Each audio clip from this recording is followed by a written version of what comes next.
కొనుగోళ్ల మీద ఒక కమాండ్ కంట్రోల్ సెంటర్ మన వ్యవసాయ కమిషనర్ గారి ఆధ్వర్యంలో టొబాకో బోర్డులో ఏర్పాటు చేశారు.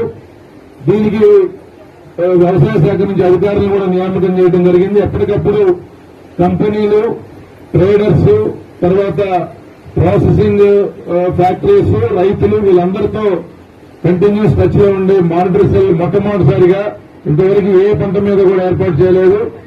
పూర్తిగా అర్థం చేసుకున్న ప్రభుత్వం మరొకసారి వారిని ఇక్కడికి పంపించింది. ఈ సమస్యను పరిష్కారం చేసేదాకా చిత్తశుద్ధితో ప్రభుత్వం పనిచేస్తుంది.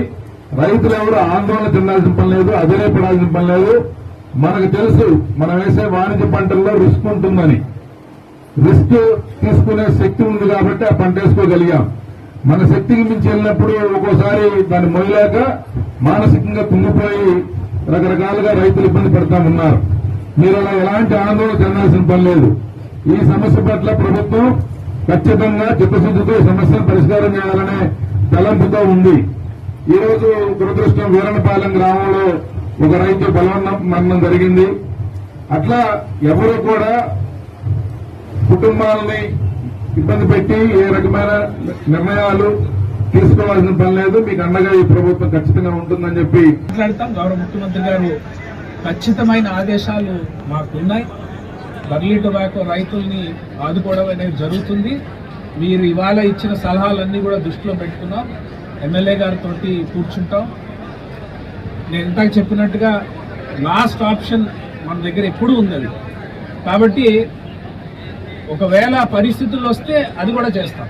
అది కూడా చేసి రైతులను ఆదుకుంటాం. కాబట్టి ఏ రైతు కూడా ఇప్పటి వరకు ఓపిక పట్టారు. ఇంకొక 2-3 రోజులు మీరు ఓపిక పట్టండి. తర్వాత అందరు రైతులకి చెప్పండి.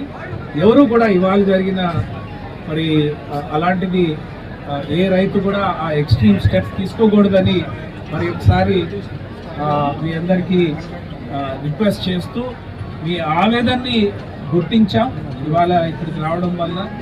అలాగే ఫస్ట్ టైం నేను హెచ్డి టొబాకో పంట కూడా చూడడం జరిగింది. ఫీల్డ్కి రావడం, మీ అందరితో మాట్లాడడం, మీ సెంటిమెంట్, మీ యొక్క ఇమోషన్స్ని ఖచ్చితంగా గౌరవ ముఖ్యమంత్రి గారు కూడా తెలియజేస్తాం.